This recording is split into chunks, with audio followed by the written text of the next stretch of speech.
안녕하세요. 시대 양심 마성의 중독성 대체 불가 정봉주의 정치쇼 정봉주입니다.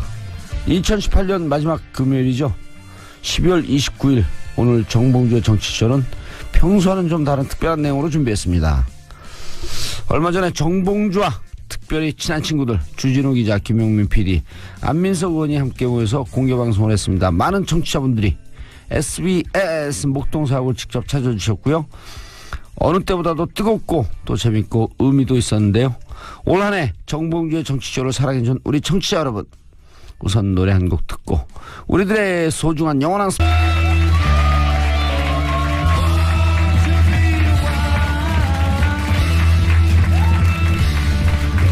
한 번 물면 놓지 않는 강철이빨, 오늘의 스페셜 패밀리를 소개합니다.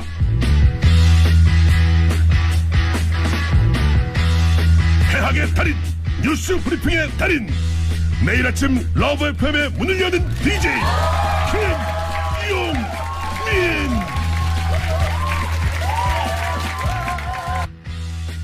적폐 세력 떨고 있나? 팩트폭격 1인자 시사인의 악마 기자 주진우.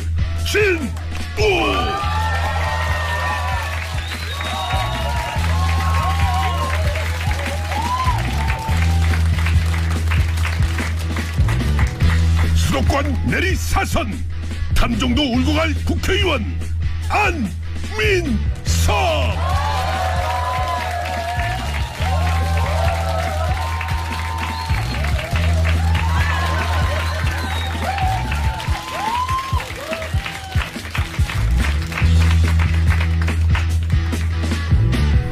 마성의 중독성 대체불가 DJ SBS 러브 FM 정봉주의 정치쇼 정봉주.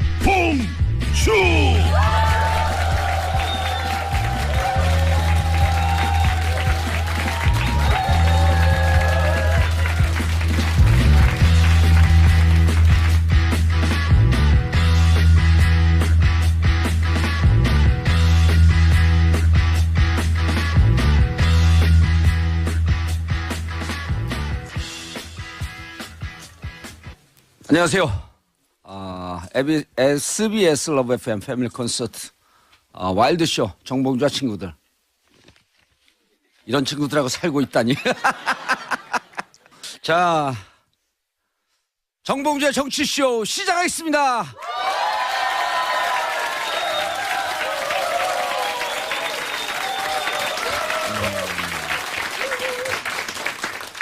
자, 앞으로 2시간 동안 공개 방송으로 와일드쇼 진행하겠습니다. 함께 하실 분들 소개하겠습니다. 정봉주와 친구들이라는데 참 부끄러운 친구들이에요. 자, 김용민 PD 소개하겠습니다. 반갑습니다.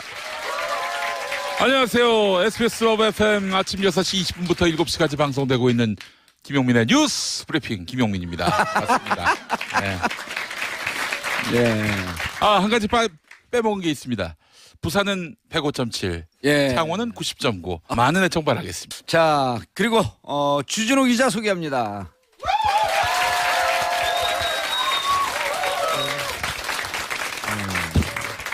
주진우 기자입니다. 안녕하세요. 네. 자, 그리고 수도권 내리사선 호가 됐죠, 그게? 아주 진정으로 부끄러워. 점점 국회의원이 되면 될수록 점점 부끄러워 죽겠어. 자, 안민석 의원 소개하겠습니다. 아이고.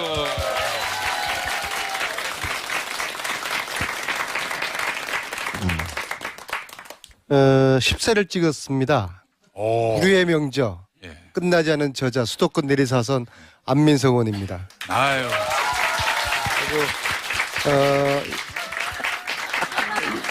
저 이 옷은 주진우 인상 찌그러지는 거. 진짜 부끄러워 죽겠어. 좀 그만해요. 지난번에 워싱턴에서 북토크 행사를 했는데요. 그때 이제 교포분이 만들어 준 것이고요. 아이고. 알겠어요. 오늘 제가 앉아. 알았어. 아시다시피 어. 여기 방송국 망가뜨리지 마 좀. 그냥. 여기 이 세 분은 제가 키웠지만 잘못 키워서 아주 그 악마들인데요. 누가 누구를 이 키웠대? 오늘 이 프로그램을 신께서 균형을 맞춰주기 위해서 천사 한 명을 내려 보냈습니다. 아. 그렇게 아시면 되겠습니다. 네. 박수 치실 일은 아닙니다. 네. 아니 이 세 분을 옆에서 이렇게 제가 저기서 객관적으로 봤더니 DNA 배열이 다 이상한 분들 같아요. 흰 건물에 들어가면 그 집이 정신병원 되는 거예요. 그냥 조심하세요. 의원님이 제일 이상해요. 아니 남희석이 그러긴 하더라고. 자기가 이제까지 만난 사람들 중에서 네. 제일 훌륭한 사람이라고. 아니 예전에 제가 정봉주 의원님이 그 17대 국회의원 하시다가 지금도 우리 동네 가면 내가 국회의원인 줄 알아. 18대 국회의원에서 되지 못하셨어요. 낙선하신 거죠.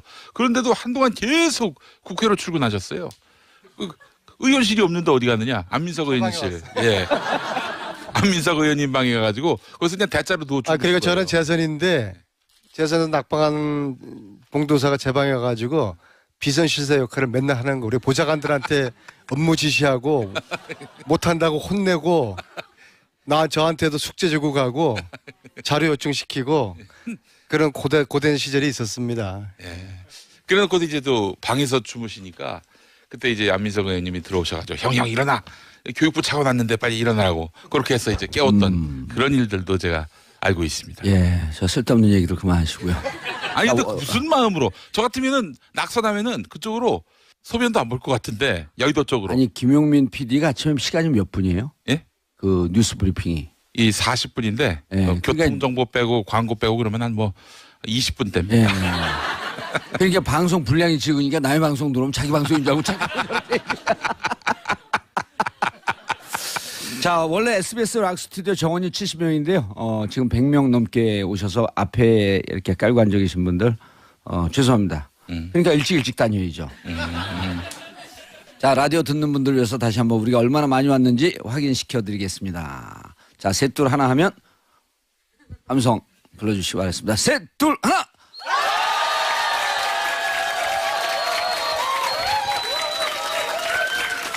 자, 103.5MHz SBS 러브 FM 패밀리 콘서트 와일드 쇼 잠시 후 본격적으로 시작하겠습니다.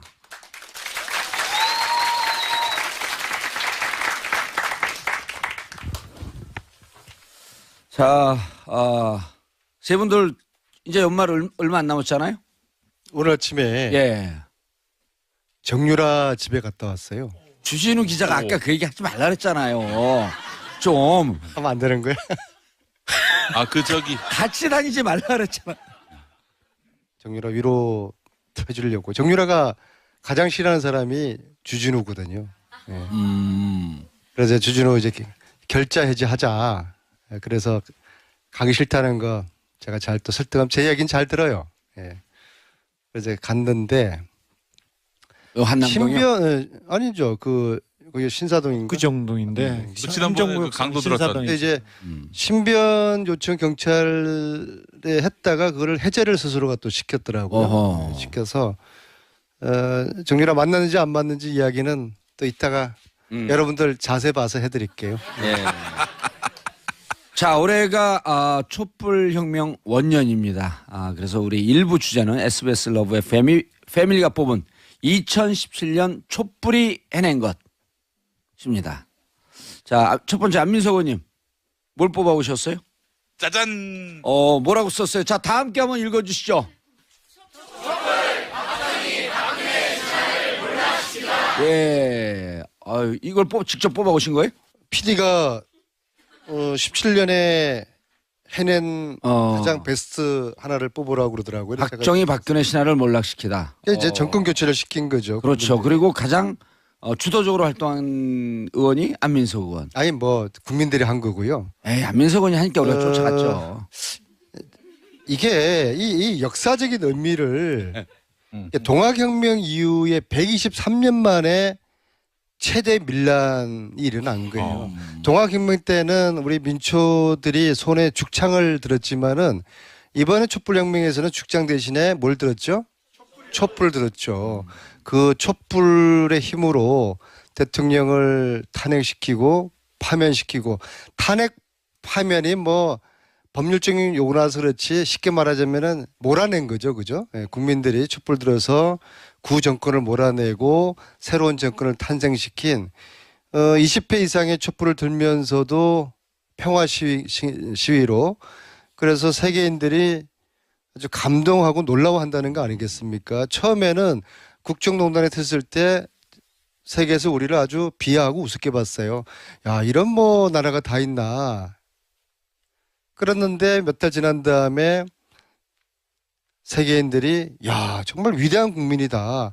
그래서 에버트 평화상도 받았고요. 전 세계인들을 놀라게 한 촛불혁명 그리고 새로운 대통령 그리고 새로운 대통령과 함께 지금 가열찬 예. 적폐와의 전쟁을 끝나지 않은 전쟁 끝날 때까지 끝난 게 아닙니다. 책선전 주진우 주 기자님 그런데 우리가 정말 궁금한 게 이제 여러 가지 문제 제기를 했었잖아요. 세월호 끝나고 그 참사 터지고 났을 때도 저거 시술 받은 거 아니냐 이렇게 문제 제기를 하면서도 사실은 아니길 바랬잖아요. 네. 그 정도까지일까?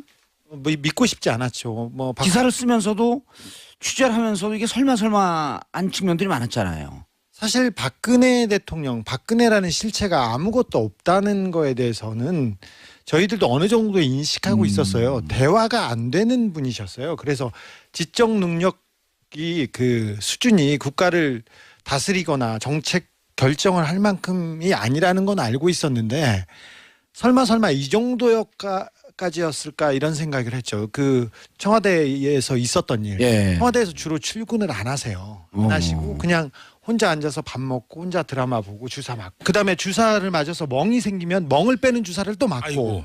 그래서 계속 주기적으로 주사를 맞는 거를 보고 아이들이 차디찬 바닷물에서 갇혀 있는데 그리고 구조를 못해서 국민들이 발을 동동 구르고 있는데 그때 머리를 만지려고 시간을 허비하고 주사 맞고 그다음에 주사를 만져서 멍든 주사를 빼기 위해서 주사를 맞았느냐 맞고. 이런 부분이 하나씩 둘씩 드러나면서 정말 절망하게 됐죠.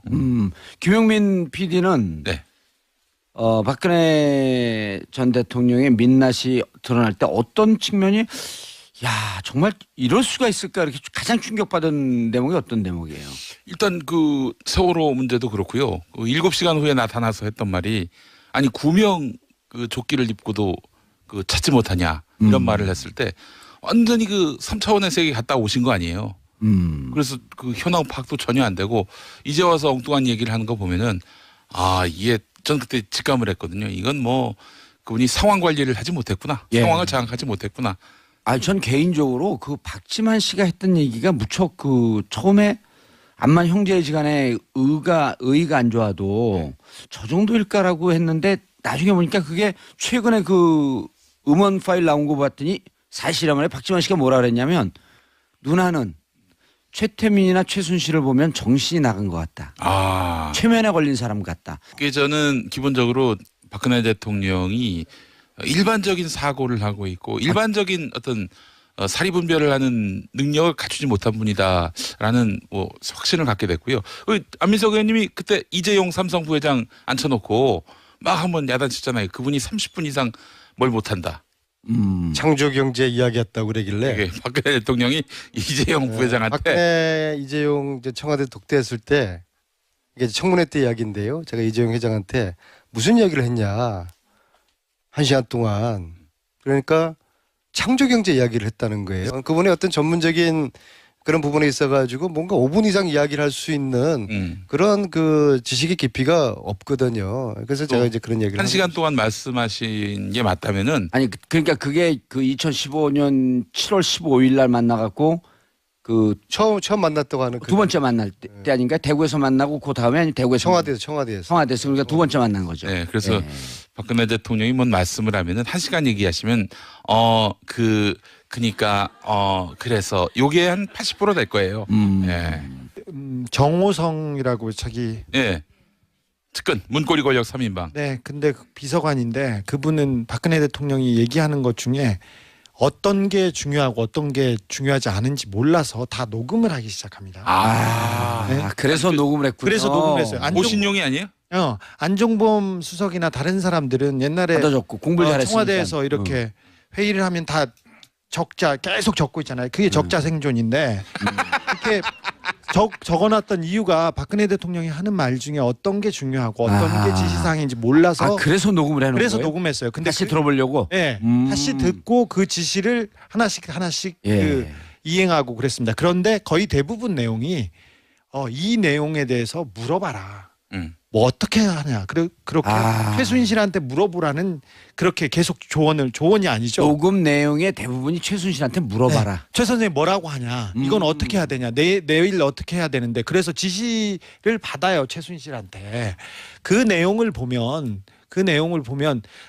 제가 최순실을 오랫동안 제가 연구해 온 사람으로서 최순실의 지적 능력은요.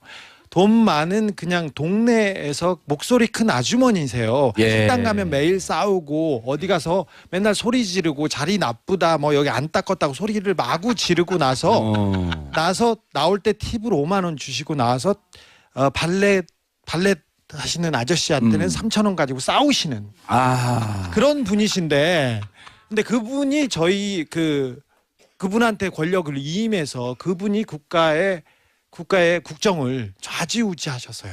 초창기에 이게 국정농단 사태 터졌을 때 이제 그 주진우 기자가 한 얘기가 바로 이 얘기였어요. 최순실은 강남에 가면 최순실을 아는 사람들이 국정농단했다 그러면 믿질 않았다는 거예요. 걔가? 네. 신문을 읽거나 어디에 지적인 대화를 하시는 분이 아니고 아니 그 사람이 그 믿질 않았다는 거예요. 그래갖고 이 얘기가 작년에 10월에 막 사건이 터지기 시작할 때 주진우 기자가 직접 그 라이브로 한 얘기예요. 그러니까 이게 추적을 하면서도 의심스러웠던 거죠. 최순실 박근혜 두 사람의 권력 관계가 변화가 좀 있었다고 보는데요. 13년 2월 중순 2월 17일인가요? 예. 대통령 취임하기 전에 정호성, 최순실, 박근혜 세 사람이 3자 녹음한 녹취가 있어요. 거기 보면은 최순실 그러니까 취임식 관련한 그런 준비를 하는 그런 대화였는데 그때는 최순실, 박근혜 두 사람이 공동의 그런 권력적인 관계로서 정호성이한테 뭘 지시를 해요. 두 사람이. 예. 이거 좀 알아봐라. 이거 어떠냐 하는데 근데 이제 지금 주진우 기자가 이야기한 것처럼 대통령 취임 이후에는 그 관계가 최순실이가 시키는 그리고 박근혜가 정호성을 통해서 물어보는 그런 좀 관계의 변화가 있는 것 같아요. 관계가 예, 그런 정권 변화가 초기에는 최순실도 조금 조심했어요. 정권 초기. 네, 정권 초기에 조심했고 그리고 자기의 능력을 알기 때문에 자기는 뒤로 빠지고 그때만 해도 정윤회 씨가 전면에 있었고요. 대신 최순실 씨는 목욕탕에서 매일 싸우는 매일 예. 소리 지르고 그랬던 사람이었는데 어느 날 갑자기 정윤회 씨가 처음에는 이 청와대를 박근혜의 청와대를 정윤회 씨, 최순실 씨가 다 꾸렸어요. 누구를 보내고 수석으로 누구를 보내고 장관을 누구를 버리고 그 다음에는 이제 그 정윤회 씨가 세팅이 끝나는 이후에 정윤회 씨가 아웃되죠. 그리고 최순실 씨가 이 권력을 다 틀어쥐는 그런 모양새가 됩니다. 주 기자님 2014년 11월로 기억하는데 그때 세계일보에서 이런 정윤회 문건. 네, 정윤회 문건 그거 나오고 저하고 그 주진우 기자가 만난 게 2015년 1월쯤인데 그때 제가 이제 물어봤어요. 이게 그 사실이냐 전 문건이 박지만이가 여전히 행사하고 있는 거 아니냐 그러니까 그때 박지만은 이미 아웃됐다. 그럴 때 정윤회 최순실 존재를 알고 있었나요? 네, 그럼요. 2007년에 유경재단 폭력 사건이 있습니다. 근데 그 전부터 2001, 2년서부터 그 사건이 시작됐잖아요. 유경재단 폭력 사건이 계속 있었는데 이 폭력 사건의 배우로 그 폭력 사건에 돈을 대주고 살인을 교사했다는 혐의로 그 입방아에 오른 사람은 박지만 씨였으나 이 사람 뒤에 최순실과 정윤회가 있었습니다. 그때 무슨 궁금한 거. 그때부터. 예, 2001년이나 2002년에 그때는 박근영과 박지만이 한 편이었고, 네. 그다음 박근영, 박지만이 한 편이었고, 박근혜가 다른 편이었단 말이에요. 그렇습니다. 근데 2005년, 6년 넘어가면서 박지만이가 박근혜 쪽으로 또 붙어요. 그렇습니다. 왜 그랬어요 그때는? 이제 박근혜 그때는 새누리당 대표, 그렇죠. 한나라당 예. 대표였고 정치적 기반이 좀 있었고 그리고 나름대로 재산이나 뭐 재단 같은 게 굉장히 많아요. 유경재단 싸움하면서 그쪽으로 붙더라고. 그렇죠. 그래서 원래는 원래는 그 박정희 대통령이 남겨놓은 재산들이 많이 있습니다. 지금 재단 소유로 돼 있었지만 재산권을 행사할 수 있는 데가 영남대가 있고요. 그다음에 정수장학회, MBC를 통째로 소유하고 있습니다. 그리고 유경재단이 있는데 원래는 유경재단에서 박근영 씨하고 박지만 씨가 여기서 먹고 살고 예. 나머지는 박근혜 씨가 가지고 있는 형편이었는데 정치적으로 파워가 세지고 그리고 아하. 그다음에 힘이 세지고 하면서 박지만 씨가 갑자기 박근혜 씨한테 붙습니다. 예. 그때 그러면서 지인가 그것도 주고 그럴 때인가요? 이지는 그 전에 줬죠. 그 전에 그 전에 줬고. 줬고 어느 정도 기반이 닦여진 상태였는데 정치적으로도 굉장히 잘 나가기 시작하면서 박근혜와 박지만이 한 배를 타면서 이 유경재단 폭력 사건이 벌어집니다. 예. 그래서 근데 그 뒤에 그때부터도 계속 알고 있었다. 네 그때 정윤회 씨, 최순실 씨가 있었어요. 사실상 이 폭력배들을 지휘하고 뒤에서 그 조종하는데도 알겠습니다. 정윤회 씨가 있었습니다. 알겠습니다. 자, 페이스북 라이브 댓글이 계속 올라오고 있는데요. 우재민님, 이 사랑스러운 요물들 너무 좋으다. 예. 깔때기들의 대전쟁. 크크크. 정임성님, 2017 촛불에 해낸 것 제목 죽이네요. 자, 박정희 박근혜 신화가 무너졌다. 예. 신화가 끝났다. 자, 이 의미를 좀 정리해 주시죠. 제가요? 예. 아까 많이 드셨잖아요. 이제 20% 쓸 때가 됐어. 여기는 질문이 아주 구체적인데 뭐 한 역사를 통째로 정리하라고 그러면은 제가 정리하겠습니다. 예, 됐어요. 이제 다 정리되셨죠? 정리됐습니까? 예, 정리됐습니다. 예, 예. 아니 그러니까 실제로 국민들이 박근혜 전 대통령이 감옥에 갔지만 사실은 지난해 올해 11월 14일이 예. 박정희 태어난 지 100년 되는 100년. 해 아니에요? 예. 그게 끝난 거란 말이에요. 그게 사실은 그래서 올 11월에 그 박정희 대통령 영전에 예. 국정교과서를 헌정하려고. 그래서 올해 초부터 쓰려고 그랬던 거 아니에요? 그렇죠. 그거를? 그래서 그런 의도가 있었다는 얘기가 있는데 예. 사실 박정희 시대 종막으로 볼 수밖에 없는 이유가 사실 박근혜라는 자연인으로 과연 그분이 대통령까지 이룰 수 있겠는가. 아버지의 어떤 정치적 유산을 계승받았기 때문에 여기에 또 언론들이 적극적으로 분치를 해서 박근혜가 준비된 여성 대통령 혹은 뭐 아버지의 대를 이어서 뭐 공동체가 있는 사회 그리고 예. 경제 성장과 어떤 삶에 어떤 그런 부유함을 줄 수 있는 지도자로 이렇게 인식이 되지 않았습니까? 저는 그런 의미에서 보자면 지금 뭐 박근혜, 최순실 이런 사람들만 주목되고 있는 현실이 좀 안타까운 게요. 언론이 이 분치를 하지 않았다면은 예. 박근혜 씨에 대해서 이렇게 포장하지 않았다면은 누가 그렇게 박근혜 대통령을 만들 수 있었겠습니까? 알겠습니다. 다시 음. 이런 세력이 또 나타날 수도 있을까요? 근데 이제 국민들이 워낙 스마트해지셔가지고 예. 언론을 추월하지 않았습니까? 알겠습니다. 이 언론의 분질이 이제 더 이상 통하지 않을 거라고 예. 생각합니다. 거기에서 가장 그 큰 공헌을 한 게 정봉주의 아니요. 정치쇼라고 얘기하기를 김용민. 바라실 텐데. 예. 김용민의 팟캐스트 아 그렇습니까? 브리핑 예. 기사를 안 보는 분들에게 기사를 들려주잖아요. 아, 제 입으로 그런 얘기. 나 이거 정말 참. 자, 그래서 우리 그 김용민 PD가 정리했듯이 박근혜, 박정희는 몰라겠지만 그 뿌리를 뽑지 않게 되면 특히 언론계 같은 곳에 뿌리를 뽑지 않게 되면 네. 적폐 세력은 언제든지 다시 돌아올 수 있겠다. 아 그러니까 말이죠. 그거에 다 우리가 뭐 이런 예. 일이 있을 거라고 꿈에도 생각이나 했었습니까? 했었어요, 40년 전에. 예. 그래서 감옥 갔다 왔어요. 자, 2017년 촛불이 해낸 것 두 번째 주진우 기자님 자, 들어주시죠. 같이 읽어주세요. 예. 짠짠. 촛불 적폐 세력의 실체를 폭로하다. 네. 사실 이명박 박근혜 정부 시절에 진짜 말도 안 되는 정책들이 말도 안 되는 일들이 벌어졌어요. 그런데 이게 잘못됐다는 걸 다 알고 있었어요. 알고 있었는데 언론에서 아까 말했듯이 언론에서 호도하고 거짓 선동하고 그래서 그냥 계속해서 넘어왔었어요. 친일파들을 청산하지 못했는데 친일파들이 잘못됐다는 걸 알고 있었는데 그 친일파 청산 얘기가 나올 때마다 역사를 바로 세우자는 얘기가 나올 때마다 빨갱이다. 빨갱이다. 이거 정치 공세다. 정치하는 놈들 다 똑같다. 이렇게 얘기하면 그렇게 넘어갔는데 촛불을 들어서 이 적폐 세력을 낱낱이 비추기 시작한 거죠. 아하. 사실 검찰 박근혜와 이재용을 최순실을 구속시킨 검찰은 그 전에 이명박 박근혜 정부에서 가장 충직한 개혁 역할을 했던 정치 검사들이었어요. 하지만 촛불을 들고 야 너희들도 타 죽을 수 있어 이렇게 외치기 시작하면서 그 검사들도 하나씩 둘씩 깨치기 시작했어요. 예. 그 사람들도 촛불이 두려워서 민심이 두려워서 이 적폐 세력을 드러내고 도려낸 거지 이 사람들이 똑바로 돼서 그런 거 아니었어요. 예. 그러니 이거는 촛불의 힘은 온 사회를 환하게 밝혀서 특히 부패하고 더러운 집단들이 이 올바로 이제 순기능 하도록 그 작동하기 시작했다고 생각합니다. 이제 적폐 세력의 실체가 이제 조금씩 드러나고 있는데 아직 빙산의 일각도 드러나지 않았잖아요.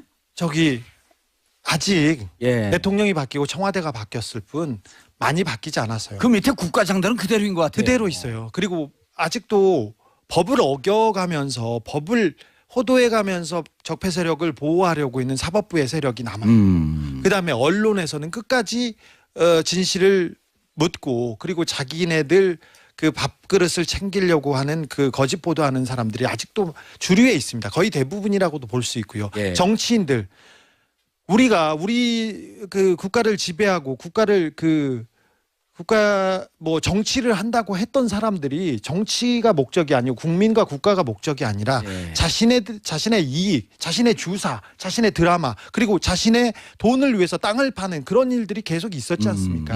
그래서 알겠습니다. 이제서야 하나씩 둘씩 드러나는데 국민들이 관심을 계속 갖지 않으면 그 세력들은 반드시 살아납니다. 알겠습니다. 네. 자, 페이스북 댓글 김 부자님, 안민석 의원님 사랑합니다. 주진우 기자님 너무너무 사랑합니다. 김엄마 응원하고 지지합니다. 봉도사님 싫어합니다. 자, 장킴님 새우살에 물꼬를 트신 분들 다 모이셨어요. 멀리 실리콘밸리에서 화이팅 보냅니다. 새우살에 물꼬를 트신 분들은 우리가 아니라 방청석에 앉아 계신 분들입니다. 예. 박수 한번 보내주시기 바랍니다.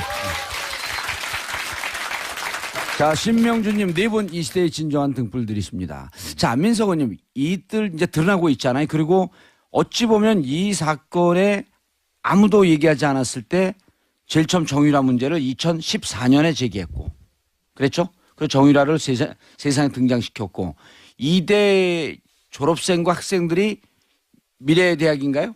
그 미래대학교 설립 문제를 갖고 10,000명 가까이 모여서 데모할 때도 어느 언론도 보도하고 있지 않을 때 오로지 전국가 왜 나오지? 오로지 팟캐스트 몇 군데서만 그 얘기를 해주고 있을 때 계속 혼자서 이거 정유라 부정 입학이다. 그리고 승마협회 문제 있다라고 문제 제기했는데 적폐 세력 중에서 정말 용서할 수 없었던 세력 행위 꼽으시면 그냥 반의 반 정도밖에 안 밝혀졌거든요. 지금요? 어. 저는 뭐 그 정도로 보는데요. 결국 돈을 다 뺏으러 가야 되잖아요. 여전히 지금 숨어 있는 사람들, 피하고 있는 사람들, 그런 사람들이 저는 밉기도 하고,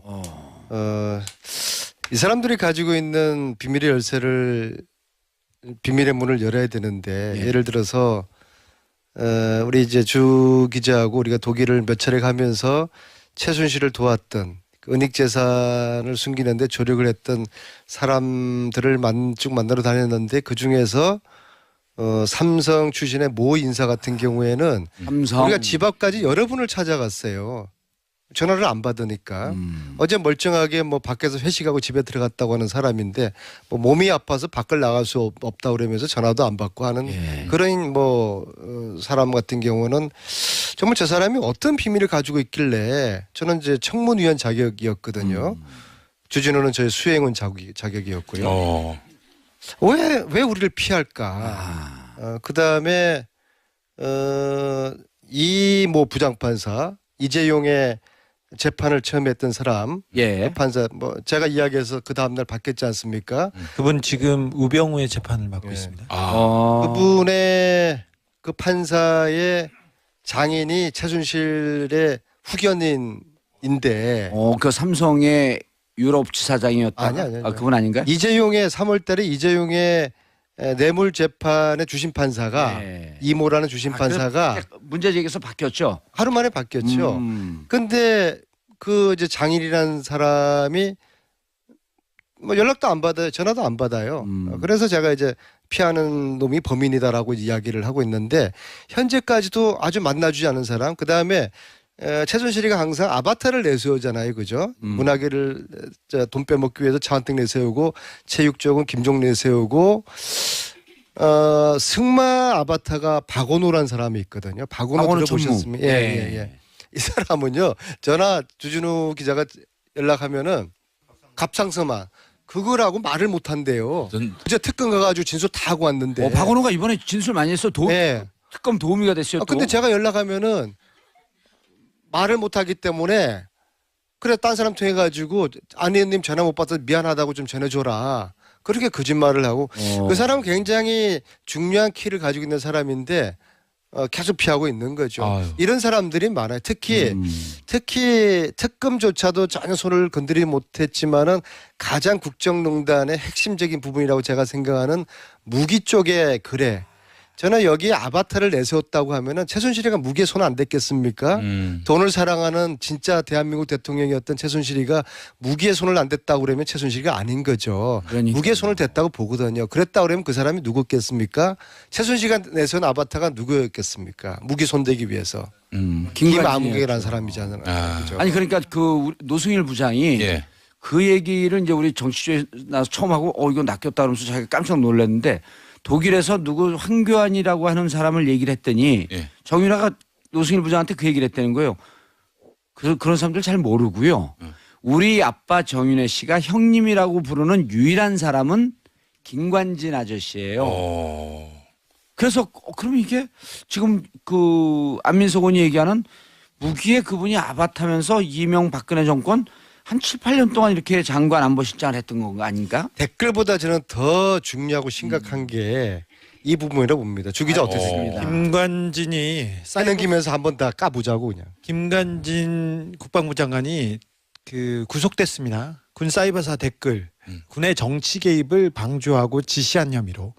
사실 군의 정치 개입은 국정원의 정치 개입보다 훨씬 무겁게 다스려야 됩니다. 어떤 기관이나 단체보다 무겁게 다스려야 돼요. 군이 정치에 나서면 그게 쿠데타예요. 그렇죠. 그리고 군의 중립성을 얘기하는 건 헌법에서도 얘기하고 있거든요. 그런데 그래서 구속영장이 청구돼서 구속됐던 사람입니다. 그런데 아무런 이론도 바뀌지 않고 아무런 사정 법리도 변경도 없이. 예, 사정 변경 없이 며칠 만에 구속적부심이라는 거의 사문화된 예. 내용을 그런 절차를 가지고 와서 김관진을 끄집어냅니다. 인간빈을 끄집어냅니다. 신광열 형사수석 부장판사. 네, 그분은 지금 영장 판사들을 다 컨트롤하고 하고 있고. 아 그래요? 형사수석은요. 예. 전체 그 형사의 탑이에요, 탑. 지금 박근혜 최순실 이 국정농단 사건을 다 컨트롤하고 있는 수석부장 판사가 직접 나섰는데 그 구속된 사람을 끄집어낼 만큼 굉장히 다급했었어요.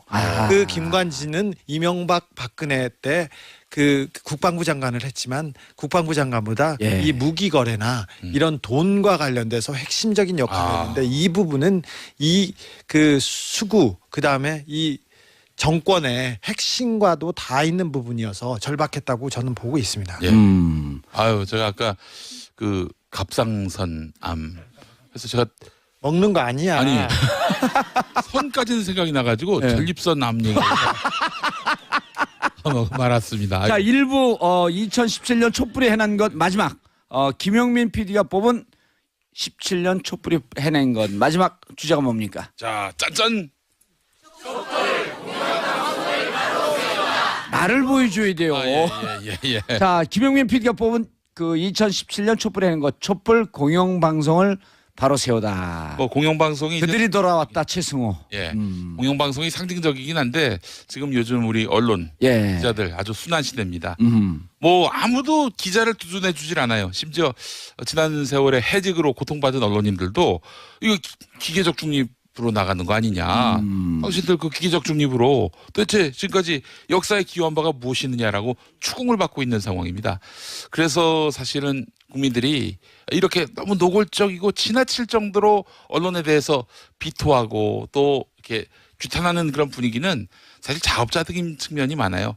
사실 박근혜라는 사람을 그렇게 포장시켜가지고 대통령까지 앉히게 만들었으니 이거는 국민들을 상대로 몇십 년 동안 사기친 거 아닙니까? 언론들이? 예. 그 언론들이 이제 드디어 눈이 트인 우리 국민들에게 스마트해진 국민들에게 본격적인 이제 예. 심판을 받고 있는 것입니다. 주 기자님 그래서 궁금한 게 네. 요 얘기 짧게만 하고 넘어갈 것 같은데 여의도에 도는 소문이 자유한국당에서 적게는 30명, 많게는 50명까지 이 그 뇌물이나 불법 정치자금 이 수사망에 들어가 있다라는 소문이 도는데 그 정도로 많아요? 네, 많습니다. 너무 많아요. 너무 적폐 많아요? 세력들이 너무 많아서 알겠습니다. 요 얘기는 좀 정리하고요. 지금 페이스북 댓글 로이로사님 돈 안 먹는 바보들 존경합니다. 정영수님 나쁜 짓은 언젠가 걸려요. 착하게 살아야 해요. 의원님 예, 착하게 살래. 무서워요. 어영사님 기자님은 늘 무섭게 엄한 눈으로 세상을 바라봐 주시길 간청합니다. 자, 주 기자님과 김영민 PD님 둘 다 방송과 언론에 계신 분들인데 공영방송이 돌아왔어요. 어떤 의미일까요? 일단 공영방송이 이제 어떤 지배 구조냐라고 봤을 때 한마디로 주인이 없는 그런 방송이라고 볼 수 있거든요. 그럼 전체가 다 주인이라고 할 수 있는 거 아니에요? 그렇죠. 차원이. 전체가 다 주인이고 그렇다면 민주적 공영방송에 대한 그런 철학과 또 그 철학에 부응하는 그런 지배 구조가 만들어져야 하는데 정파성을 띠면서 예. 그래서 세월호 참사라든지 이런 국가적 비극이 있었을 때도 이건 뭐 일방적으로 권력자의 편에 서서 그들의 입장을 전하면서 또 사실을 호도하고 왜곡하는 이런 일들이 발생했단 말이죠. 그래서 사실은 진짜 침몰한 것은 공영방송도 침몰한 것이다라는 지적이 나올 정도였어요. 예. 근데 우리 진짜 이 시청자분들이 얼마나 정확하냐면 예. 화요일 날 PD 수첩이 MBC 방영이 됐는데 사장이 바뀌었다고 시청률이 2배로 뛰어요. 너무 놀라서 그때 같은 시간대가 제가 다른 종편에 출연하고 있는데 우리 시청률 반이 날라갔어요.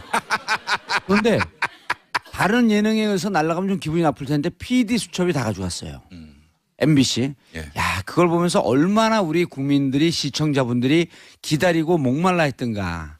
언론이 바로 서면 그 박근혜나 최순실의 국정농단 일어나지 않았습니다.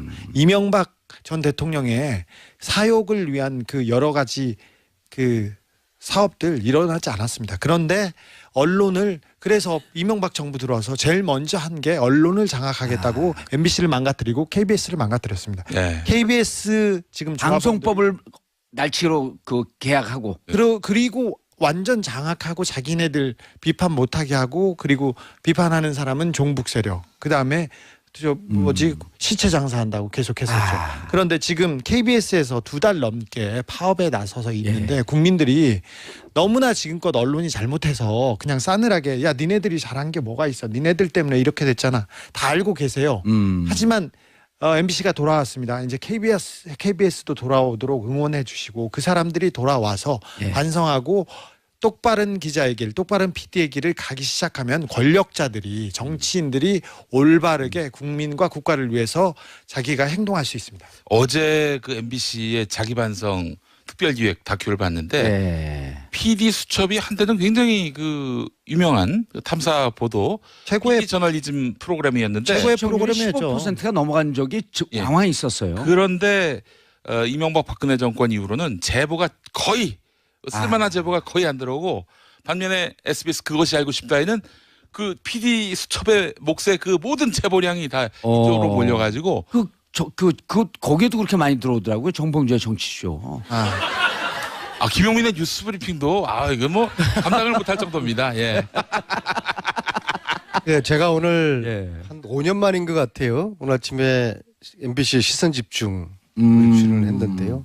지금 잠시 양지열 변호사가 하고 있죠. 이제 언론 책임을 국정농단 이야기하지만은 요거 이제 마지막 일부에서요. 이제 저는 이제 국회 제가 좀 굉장히 후회되고 통탄스러운 게 작년에 탄핵하는 그 시점에 국민 분위기가 촛불로 확 타오를 때 그때 국회의원들이 전체적으로 사퇴를 했어야 되는 거예요. 국회의원직을 던져서 대통령 선거할 때 국회의원 선거도 조기 총선을 치러서 국회 권력 구조를 확 바꿨어야 되는 거예요. 예를 들어 100명이 그걸 못했던 게 참으로 한탄스럽습니다. 민주당이 지금 121명인데 100명이 사표를 내고 정세균 의장이 그걸 받아들이면 100명이 없어지게 되면 이제 이 의결 정족수가 반이 아니라 그 3분의 2인 게 있기 때문에 100명이 사표를 냈으면 국회는 해산입니다. 해산하고 재선거 치러야죠. 예, 재선거 치러야 되는 거예요. 대선 때.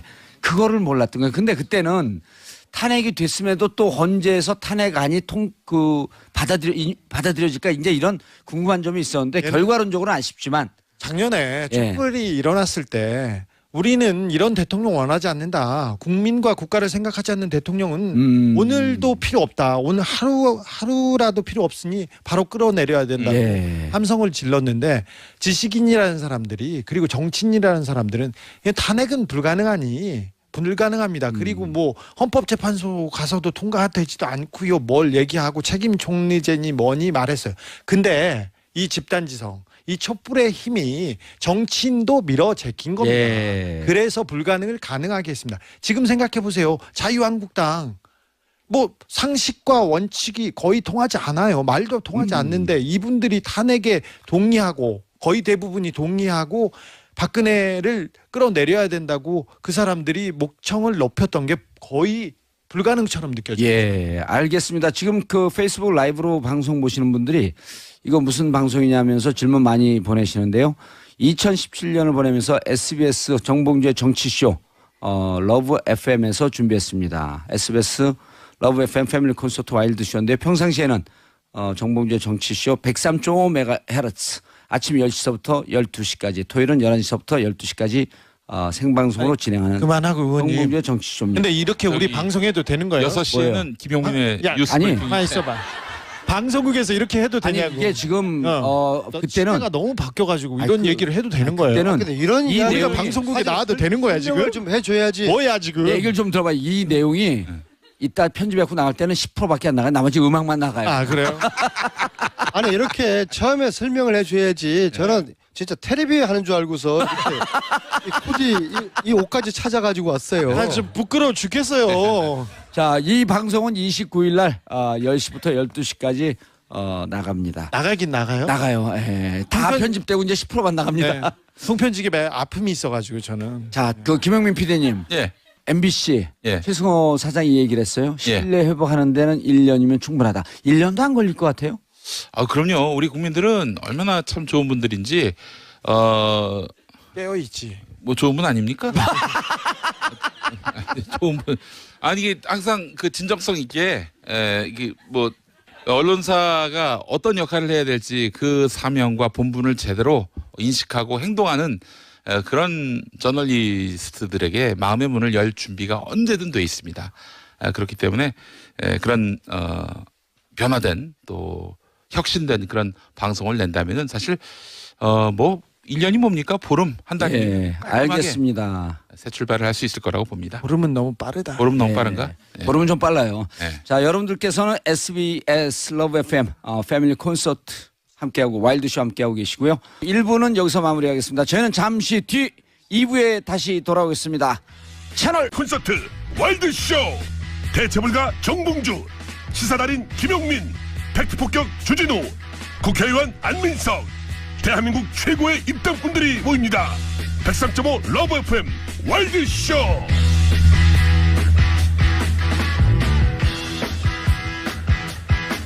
SBS 러브 FM 패밀리 콘서트 와일드쇼 2부 시작하겠습니다. 자, 수도권 내사선 안민석 더불어민주당 의원님, 시사인의 악마 기자 주진우 기자, 해악의 달인 김엄마 김영민 PD 함께하고 있습니다. 자, 이분들과 함께하는데 여러분들 김 박사를 왜 김엄마라고 그래요? 예? 김엄마라고 그래. 아, 제가 팟캐스트계의 어머니로. 예. 팟캐스트의 어머니. 예. 그래서 The Mother of Podcast, 예. 그다음 The Father of Podcast 예. 김호준, 그다음에 큰아빠. 그다음에 큰아빠는 더 정봉주. 아니 The Son of Podcast 정청래. 정청래. 예. 써니에요? 저는요 The Godfather of 아, Podcast. 가봐도. 자, 2부 주제 2018년 촛불이 해낼 것, 해내야 할 것. 자, 마음에 드시면 박수 한번 보내주시기 바라겠습니다. 아이고. 자, 여러분들 지금 다시 한번 소개하겠습니다. 수도권 내리사선 안민석 의원입니다. 자, 악마 기자. 시사인의 주진우 기자입니다. 안녕하세요. 네. 자, 그리고 김엄마. 6시 20분의 남자. 6시 20분의 남자. 예. 예. 예. 503의 여자가 있으면 620의 남자가 있다. 아, 그렇습니다. 700까지 열심히 달리고 있습니다. 예. 자, 김영민 PD 자리였습니다. 감사합니다. 많은 분들이 지금 페이스북 라이브로도 시청하시고 계십니다. 자, 그럼 안민석 의원께서 뽑은 2018년 촛불이 해낼 것, 해내야 할 것. 자, 읽어주시죠. 최순실 재산 환수. 드디어 안민석의 시간이 왔습니다. 제가 예. 이제 북토크를 이제 50회를 이제 한 이유는 그 정도 하면은 이제 최순실 재산 몰수가 될 거라고 봤어요. 근데 됐습니까? 한 푼도 못 됐잖아요. 새해에 다른 제목으로 아직도 끝나지 않은 제목으로 아직도 끝나지 않은 전쟁으로 50분을 또 다시 해야 될 것 같아요. 내 후년엔 여전히 끝나지 않은 전쟁. 제가 이게 최순실 재산 몰수 이제 특별법이 이제 이 연말 정기국회 때 통과됐더라 그러면은 이제 새로운 길을 정치적인 큰 정치를 하겠다 이제 그런 생각을 했는데요. 국민들에게 이 끝나지 않은 전쟁 막 외쳐놓고서 저 혼자 제 살 길 찾아 나서는 거는 우리가 정치를 하면서도 가장 중요한 게 신의와 의리지 않습니까? 그거는 도저히 제가 해야 될 길이 아닌 것 같아요. 저는 최순실 재산 몰수 이 문제 해결되기 전에는 어떠한 선택도 하지 않고 이 문제를 제가 해결을 하려고 합니다. 아니 근데 아주 멋진 얘기인데 이제 보통의 정치인들이 이렇게 얘기해놓고 나는 원치 않는데 국민이 원해서 지역 주민이 원해서 어쩔 수 없이 나간다 이렇게. 그래서 제가 서울 노원갑에 출마했던 거 아니에요? 또 단순한 최순실 재산의 문제가 아니라 과거 MB 박근혜 정권 이제 짧게는 9년 또 길게 보면은 해방 이후 70년 동안 이 우리나라 기득권 세력들이 헤쳐먹은 과연 나라에 돈이 없었을까요? 나라의 돈을 도둑질 해먹은 도둑놈들이 많았던 겁니다. 재벌들 죄다 스위스 비밀구자에 돈 다 빼돌리고요. 이 돈들을 이 부정 축제한 돈들을 이제 새로운 세상에서 새로운 정권 하에서 이 부정 축제 재산을 다 조사해서 몰수하고 그리고 그걸 국민들에게 돌려줘서 국민들의 편안한 복지 기금으로 쓸 수 있는 이게 저는 적폐 뿌리를 뽑는 일이고 대한민국 정의를 바로 세우는 핵심이라고 보는 겁니다. 알겠습니다.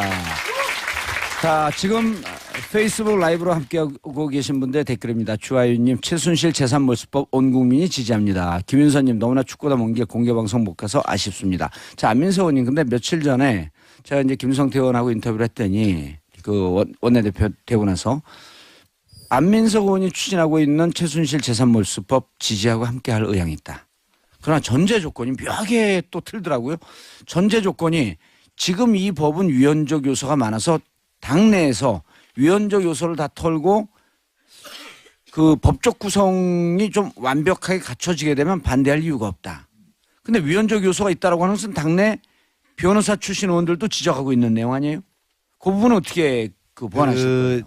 친일재산 환수법이라는 거 있지 않습니까? 그 법을 만들 때도 위헌 논란이 있었습니다. 왜냐하면은 헌법 13조에 소급 적용 금지 조항이 있거든요.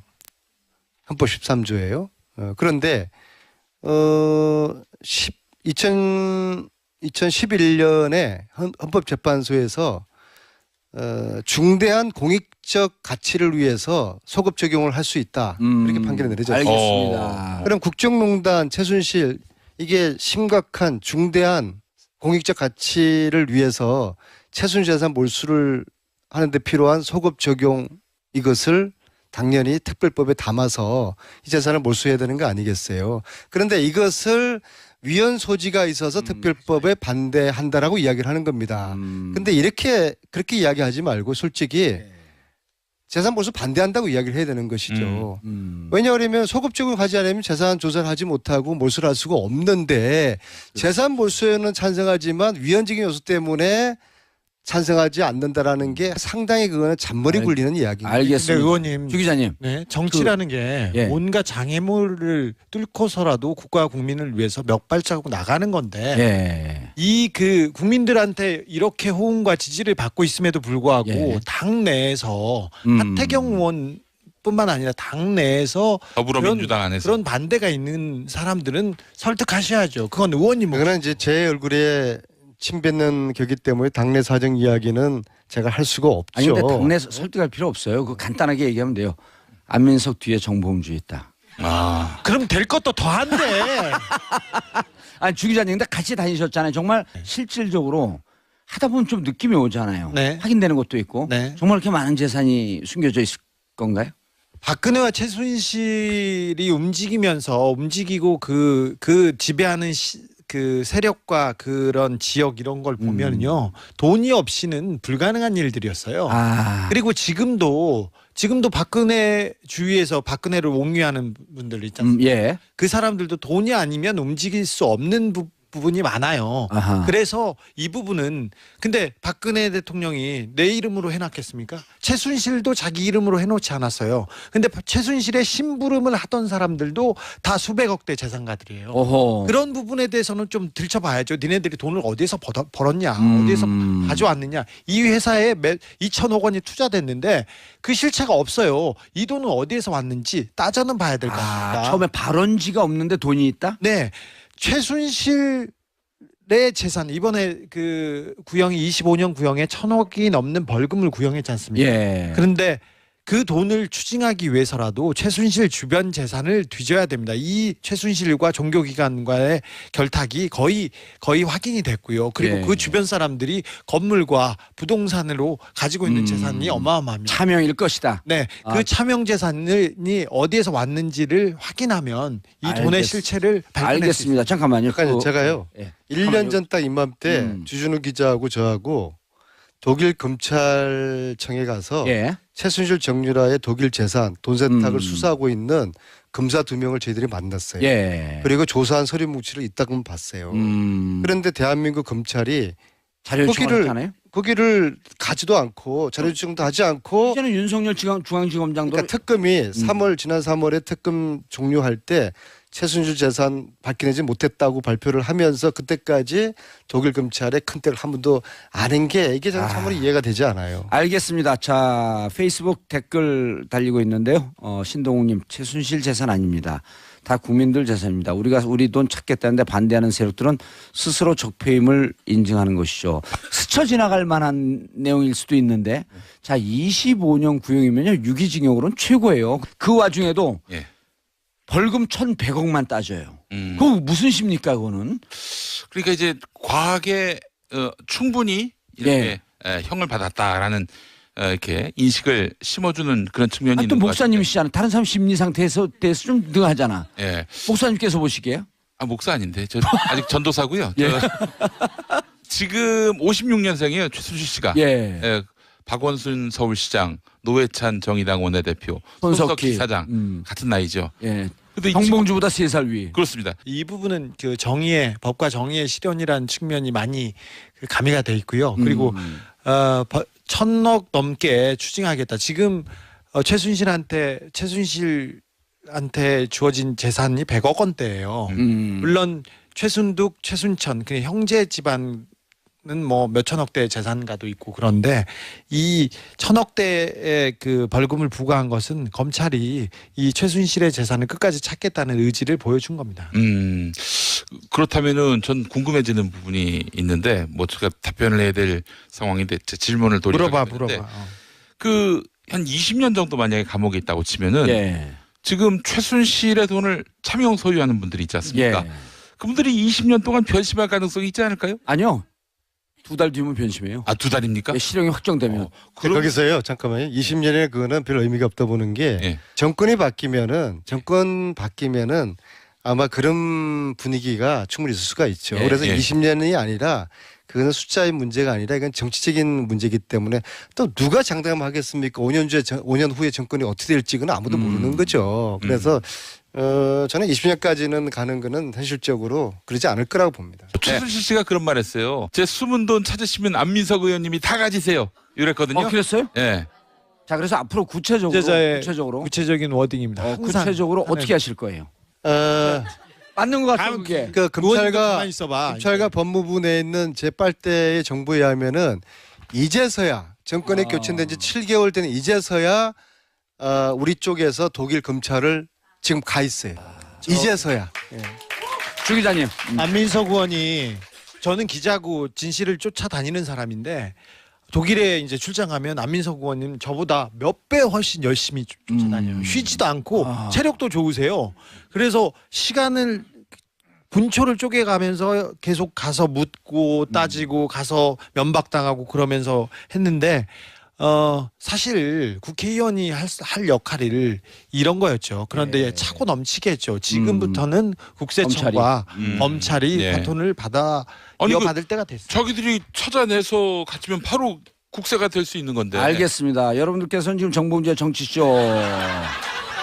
내 말이 틀렸어요. 적폐 틀리냐고 내 말이. 적폐하고 연계되어 있는 것 같아. 특집 적폐하고. 와일드쇼와 함께하고 계시고요. 안민석 의원, 주진우 기자, 김영민 PD. 6시 달아오르고 나오세요. 있는데 달아오르고 있는데. 옆으로 나오세요. 거기서 자, 발언할 기회를 드릴게요. 제가 조용히 좀 이 해줘. 세 분을 정봉주의 정치쇼 함께하고 계십니다. 여러분 함성 한번 보내주시기 바라겠습니다. 그래 이제 우리 그 청취자분들이 알 수 있으니까. 자, 여러분들께서는 정봉주의 정치쇼 특집 공개방송 와일드쇼와 함께하고 계십니다.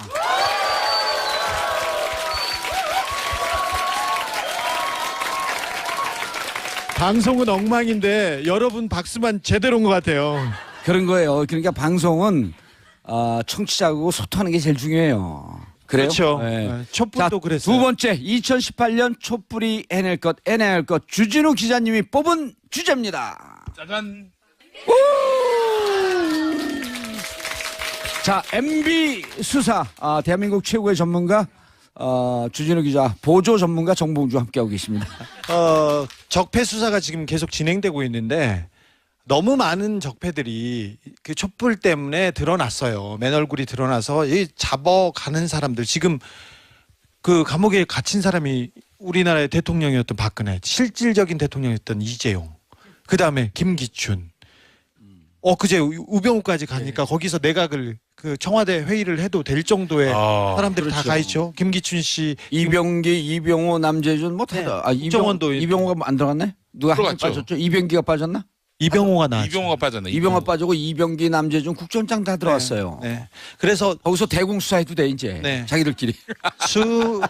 그 수많은 적폐들이 하나씩 둘씩 그 드러나고 있습니다. 지금 뭐 또 친박계 의원들, 정치인들의 부정 비리 계속 드러나고 있는데 올해까지 이런 자질구리한 적폐들은 조금 정리를 하고 내년 초부터는 MB에 좀 집중해줬으면 하는 게 저의 바람이고 예. 국민의 바람이지 않을까 생각합니다. 자, MB 수사의 초점 어떻게 진행되고 있나요? MB 수사는 크게 네 갈래로 진행되고 있습니다. 지금도 열심히 하고 있어요. 하나는 군 사이버사에서 군의 정치 개입, 대선 개입입니다. 근데 댓글. 이거는 지금 휘청하고 있는 거 아닌가? 휘청하고 김관진, 있습니다. 임관빈 석방되면서. 네, 김태효도 영장 기각됐고. 근데 군의 정치 개입, 군의 대선 개입은 그 어떤 기관의 그 일탈보다 훨씬 큰 범죄입니다. 이건 알아두고 가시죠. 두 번째로는 국정원, 원세훈 국정원의 댓글 조작과 그리고 특수활동비가 있습니다. 그렇죠. 이거 지금 드러나지 않았죠? 네. 그래서 국정원 특수활동비에 대한 그 문제가 불거져서 여러 국정원장이 구속되고 됐는데 지금 원세훈 국정원장의 특수활동비는 아직 발표되지 않았어요. 발표되지 않았지 조사되지 않았다는 것이 아닙니다. 아하. 자, 그래서 원세훈의 특수활동비가 많이 사라졌습니다. 외국으로 스탠포드 대학교에 갔다 외국으로 빼돌려졌다 그런 얘기 보셨죠? 스탠포드 대학에 간 건 원세훈 특활비가 아니라 대공수사비, 해외 대공수사비였다는 특수활동비에 내외에 있는 대공수사 공작비가 같죠.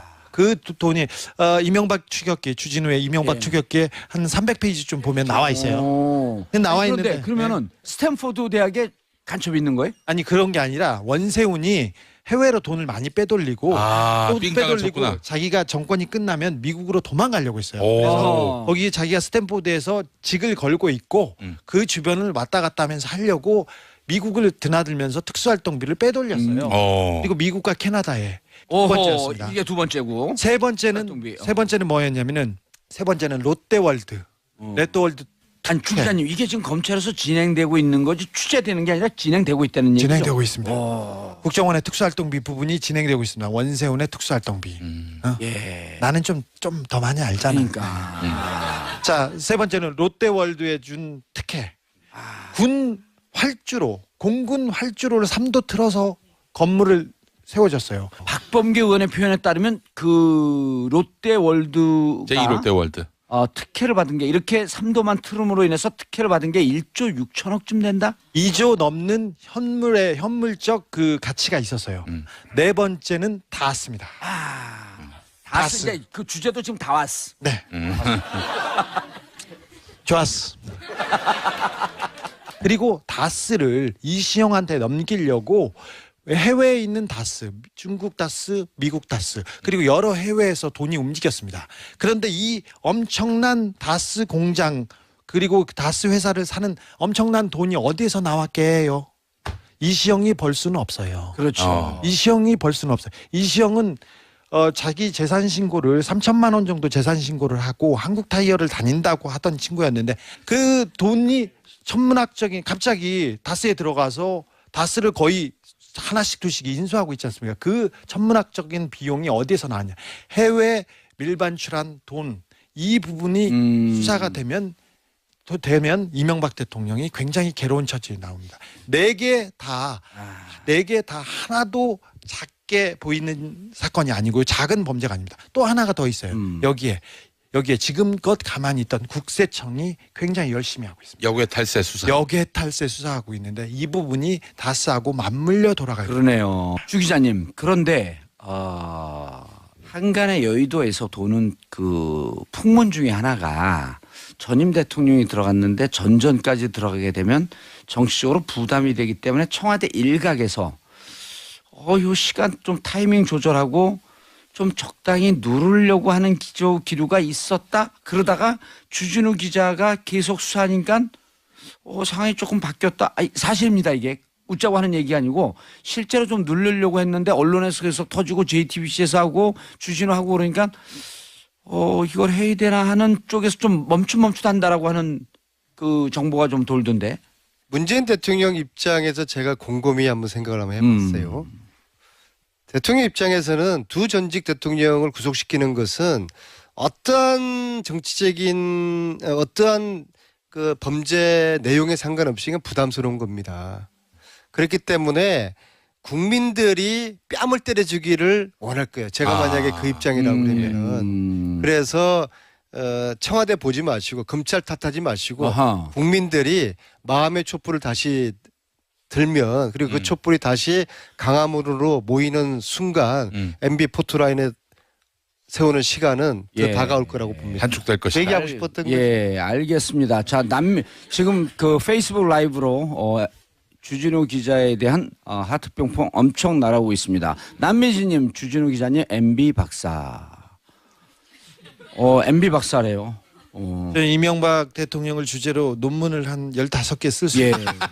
알겠습니다. 자, 그런데 우리 SBS 러브 FM 패밀리 콘서트 축하해 준다고요? 깜짝 전화 연결이 돼 있다고. MB요? 잠시 연결 한번 하고 가겠습니다. 여보세요? 예, 안녕하세요. SBS 러브 FM 패밀리 콘서트를 축하드립니다. 직접 가서 축하 또 드리고 싶었는데 용민이 네가 한 거 아니야? 보이지 않아서 내려놔고 자기 하는 줄 알잖아. 전화로 또 인사드리네요. 축하드립니다. 지금 우리가 생각하는 그분 맞나요? 예, 좀 놀랬겠다면 우선은 제가 또 죄송하고요. 예. 지금 또 말씀 나누고 계신 주제가 우리 또 2018년 또 촛불 해내야 할 거라고 들었는데 여러분의 말씀 또 깊이 새겨듣도록 하겠습니다. 진짜 잘하네. 누구세요? 제가 또 말씀 나누다 보니까 예. 어디 있는지 또 궁금하지 않습니까? 예.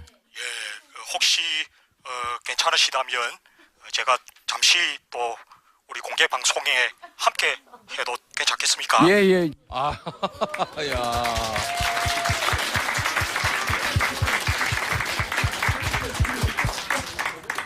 계속 해보세요. 예, 우선은 자리를 또 이렇게 빛내주셔서 정말 감사하고요. 야, 우리 봉도사 똑같아. 그동안 정말 또 이 190을 가지고 유감입니다. 예. 아니 라디오로 할 때 전화 연결할 때는 안 떨려서 좀 똑같았는데 나오니까 니 먹고 정말 똑같죠? 네. 예. 근데 박수 한번 보내주세요. 부산에서 올라온 취준생입니다. 아이고. 예. 바로 그분이죠. 예전에 본인 그- 소개 한번 하시고요. 네, 부산에서 올라온 28살 동아대학교 다니고 있는 이상목이라고 합니다. 아이고. 아니 근데 원래 성대모사를 잘 하세요? 그 이제 주로 이제 지역의 아저씨들 성대모사 좀 많이 했습니다. 아저씨들이 좋아하시겠네. 예, 성대모사의 지방 분권화를 위해서 또 가만 있어봤지요. 아, 다른 사람 누구 되세요? 그 KNN이라고 지역 민방에 야구 해설하시는 분이랑 그 예. 황상민 교수님 혹시 네, 황상민 교수. 네, 황상민 네. 교수 그 적폐를 청산하는 아주 놀라운 기적이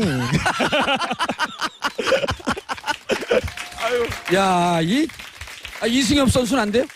그쪽은 좀 지역이 좀 틀려서. 약간 좀 주파수가 좀 오. 다르신 네. 자, 인사하시고요. 예. 만나서 반갑습니다. 예. 여러분 이상목 씨 많이 기억해 주세요. 이상목 씨. 자, 예. 취업 빨리 되게 기원하겠습니다. 이 양반이 정치하라 그랬더니 이거 가서 악수하고 있어. 저 성대모사는 제가 봤을 때 한 10,000번 정도를 따라한. 저분이 그 성대모사를 잘하지 않는데요. 잘하지 않는데 이제 한번 했더니 너무들 좋아하셔갖고 너무 잘하는데요. 이 문재인 대통령 성대모사를 정말 열심히 노력을 했대요. 정말 열심히 노력을 했고 그 성대모사에 재능이 있는 분이 아니에요. 그 이제 저분이 취준생인데 뭘 해도 잘하실 거예요. 네, 그럴 것 같아요. 정말 하나를 저렇게 파고드는데 그리고 나가면서 저 들이대는 거 보니까는요. 예. 예, 저런 자세 있으면은 28이 지금 나이 많은 게 아니거든요. 예, 그래서 굉장히 예, 앞으로 대승할 것 그러니까요. 같아요. 네, 예. 대승할 것 같아요. 변호사님 입이 성대모사 할 때 입으로 바뀌었어 또. 근데 경쟁심 제가 생긴 것 같아. 지금까지 봐왔던 문재인 대통령 성대모사 중에 저분이 최고예요. 최고예요. 최고. 예. 자, 그럼 성대모사를 칠수 없는 청와대 한번 예. 그걸 의원이 하세요. 해야 의원. 난 되겠습니다. 복권도 안 됐어. 무슨 근데 사실은 진짜 성대모사 할 때는요. 그 사람에 대한 존경심까지 같이 담아야 진짜 닮아지거든요. 이명박도 PD한테 많이 하고 박근혜도 많이 했잖아. 말도 안 되는 소리 하고 있어. 아니 어떨 때는 그러니까 존경심까지는 아니더라도 그 사람에 대한 측은지심은 생긴다. 아니 근데 구라를 주 기자님 그 맞을 수 있는 게 막 이명박 성대모사 하다가 우리가 이명박을 공격했거든요. 막 화를 내더라고. 그분을 왜 공격하냐고. 아니 그 전에는 김무성, 이회창 그런 주로 그쪽 했어요. 안녕하십니까 김무성입니다. 이번에 다시 들어갔습니다. 이회창. 안녕하십니까. 이 무능하고 부패한 적폐들 반드시 청산해야 되는데 그 적폐는 바로 이인재입니다. 이인재. 안녕하십니까 이인재입니다. 김근태. 안녕하십니까 김근태입니다. 대단히 감사합니다.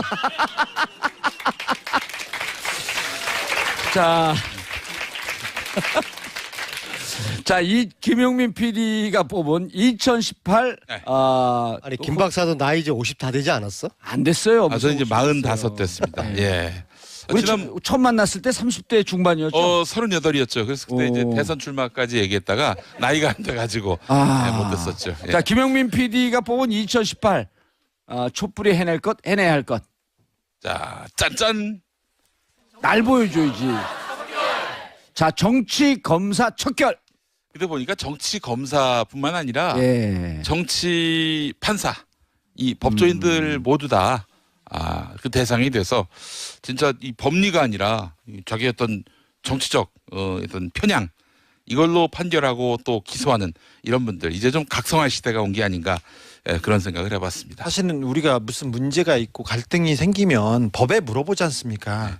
법이 법과 양심대로 이렇게 판단을 내려줘야 되는데 우리 검사들은 우리 판사들은 그렇지 않았어요. 자기한테 이득이 되느냐 이게 권력자한테 도움이 되느냐 그래서 나한테 출세 보탬이 되느냐가 가장 중요한 요소였어요.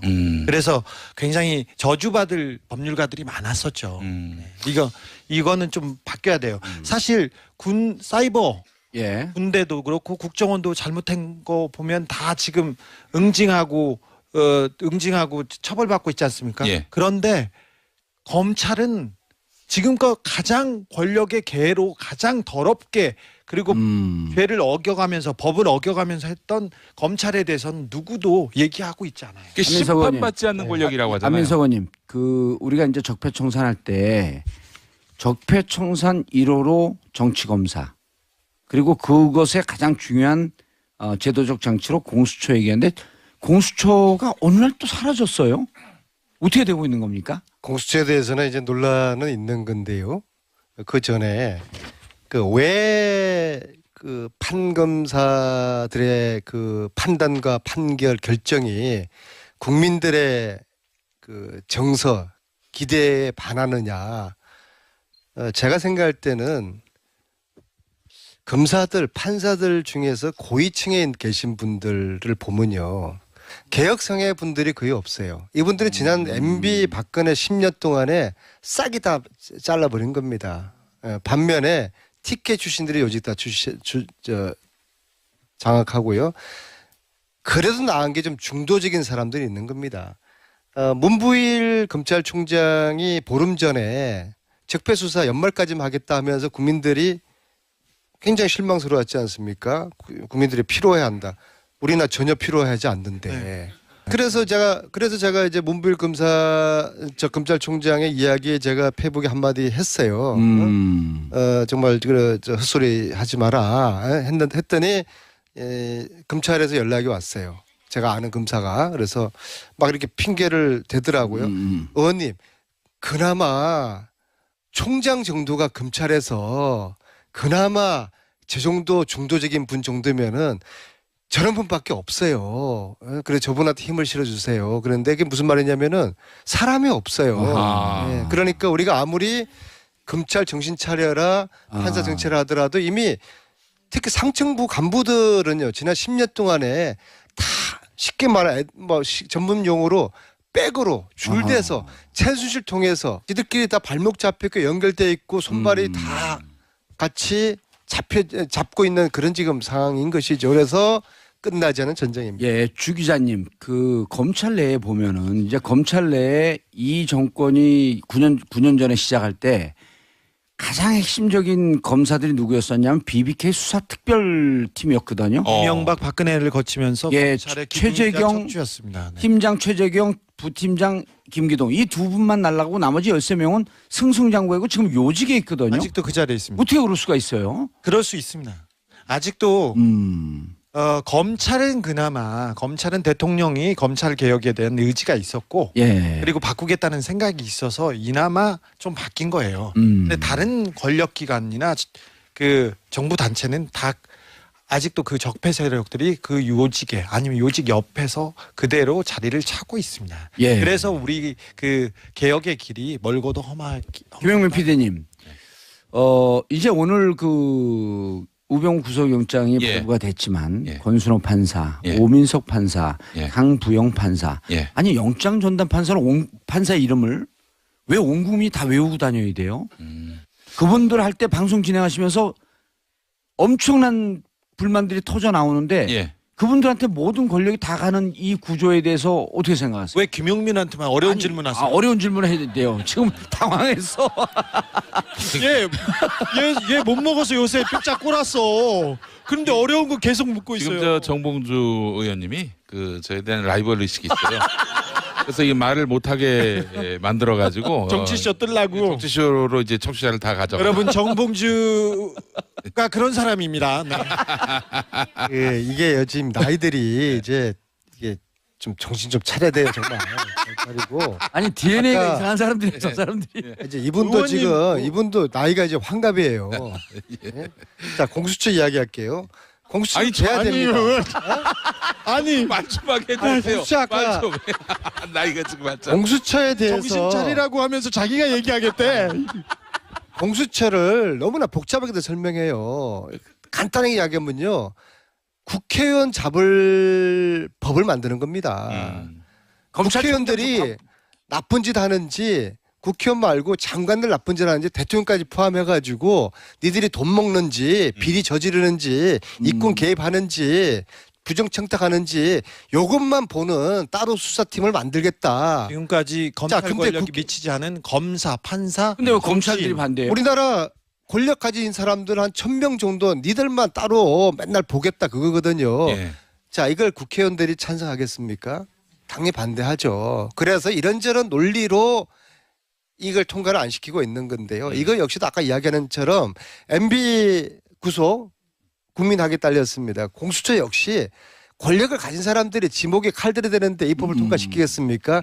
국민들이 달려 있는 겁니다. 예. 아니 국민들은 여기서 이제 또 어려운 질문이 돼. 그럼 국민들이 어떻게 했으면 좋겠어요? 아니 그러니까 국민들은 촛불도 들고 그 어목한 그 엄동설안에 촛불 들고 나왔잖아. 자기가 대답을 해. 아, 그러니까 제가 지금 김용민더러 대답하라. 그래 어려운 건 네가 해라. 아, 쉬운 거. 이하 동문입니다. 그건 정치인들이 조금 더 해주셨으면 좋겠어요. 자, 정치인들을 믿으세요? 대한민국 국회를 믿습니까? 못 믿죠. 네, 우리 의원님 못 믿겠어요. 우리 국회의원은요 2가지 부류가 있어요. 제가 내리사항선하면서 국회의원들 관찰해 보니까는요 나쁜 국회의원과 덜 나쁜 국회의원이 있어요. 그나마 덜 나쁜 국회의원들한테 국민들이 좀 기대하고 요구도 하고 국회를 믿지 마십시오. 시간이 좀 많이 흘렀는데 정말 2018년에 뽑은 주제들이 있어요. 그 주제들을 위해서 우리 정치권에서 어떻게 해야 되겠다, 국민들이 어떻게 해야 되겠다 하는 그 각오의 말씀을 김영민 PD서부터. 뭘 뽑았죠 마지막에? 마지막에? 예, 뭔지 잊어먹었어요. 아니 이래놓고 난 한마디도 안 했어요. 이거 왜 줬는지 모르겠어 나는. 야 뽑았으면 됐지. 이게 중요한 얘기 했어요. 아니, 저는 네. 다른 무엇보다도 결국 이제 국민들이 이 나라를 이끌어가는 세상을 그렇습니다. 제도화해야 한다라는 점에서 본다면은 사실 그 촛불 시민의 뜻을 받든 정부라고 문재인 대통령이 거듭 예. 밝히지 않았습니까?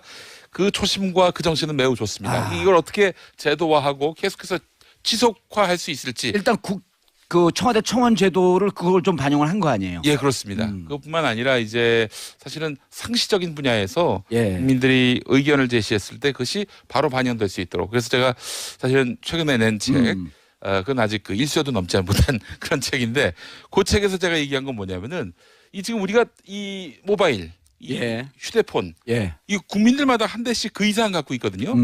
주진우 기자 같은 경우 2개씩 갖고 다니는데 그 휴대전화를 통해서 국민들의 의사를 실시간으로 물어볼 수 있는 그런 이미 그 어떤 그 툴은 마련돼 있단 말이죠. 앱은 다 마련돼 있다. 그렇죠. 그러니까 물론 이제 참여하는 국민이 있고 참여하지 않은 국민들이 있지만은 국민의 뜻을 이 휴대폰 인증을 통해서 아하. 수시로 들여다볼 수 있는 또 읽을 수 있는 그런 장치들은 마련돼 있으니 인프라는 구축돼 있으니 그걸 한번 활용해봤으면 좋겠다. 측에서 활용했으면 좋겠다. 예. 알겠습니다. 활용해야 되니? 예. 활용을 꼭 해야 되겠어. 해야 된다고 생각을 합니다. 예. 예. 부 기자님 뽑은 MB 수사 올해는 이제 좀 마무리가 될 것 같다. 네, 해야죠. 사실 우리가 개혁으로 끊임없이 부단하게 노력하고 전진해야 됩니다. 그 사람들은 힘이 있고 세력이 있어서 어떤 이유와 방법을 가지고 저희들을 저지할 겁니다. 국민들의 개혁 의지를 꺾으려고 할 겁니다. 그래도 모든 그런 그 난관에도 불구하고 우리는 전진해야 됩니다. 알겠습니다. 네. 지난 70년은 친일 세력이 반공의 포장을 덮어쓰고 이 불의의 세력이 우리를 지배를 예. 했습니다. 앞으로 70년 정의로운 사람들이 대한민국을 지배하는 세상을 만들기 위한 2018년이 되었으면 좋겠고요. 그러기 위해서 MB 구속 그리고 최순실 그리고 부정축제재산 몰수 되었으면 좋겠고요. 마지막으로 이방인을 쓴 알베르 까미의 한 말. 어제의 범죄를 용서하는 것은 내일의 더 큰 범죄에 용기를 주는 어리석은 짓이다. 이 말씀을 드리겠습니다. 반드시 검색해 주세요. 네. 실제로 그런 말을 했는지, 실제로 그런 말을 했는지. SBS 러브 FM 패밀리 콘서트 와일드쇼 2시간 동안 안민석 의원님, 주진우 기자, 김용민 PD님과 함께했는데 즐거우셨어요? 예, 오시길 잘했죠? 예, 그리고 라디오로 청취하시는 분들 올 한 해 많이 수고하셨습니다. 그리고 마지막으로 세 분 다가오는 2018년을 상징하는 사자성어 하나씩 뽑아주시면서 인사하겠습니다. 사자성어 김용민 PD님. 어려운 거는 김용민부터 시켜요. 안민석 의원님. 사자성어 안민석 의원님. 독한 청산. 독한 청산. 자, 그리고 아직도 생각 중이세요? 네. 무박 5일 검찰이 적폐 수사에 무박 5일로 수사를 해서 끝내 책임질 사람들에게 제대로 책임을 묻는 그런 2018년이 됐으면 좋겠습니다. 자, 세 분 사자성어 뽑아주셨고요. 저도 올해 2018년 사자성어를 뽑겠습니다. 국민만스. 국민만세. 이게 중국어는 아니에요. 예, 국민만세. 여러분 지난 한 해 동안 고생하셨습니다. 지금까지 김용민 PD, 주진우 기자 그리고 안민석 의원님과 함께했습니다. 제8극장 밴드가 부르는 오늘부터 1일 들으면서 저희는 물러가고 감사합니다.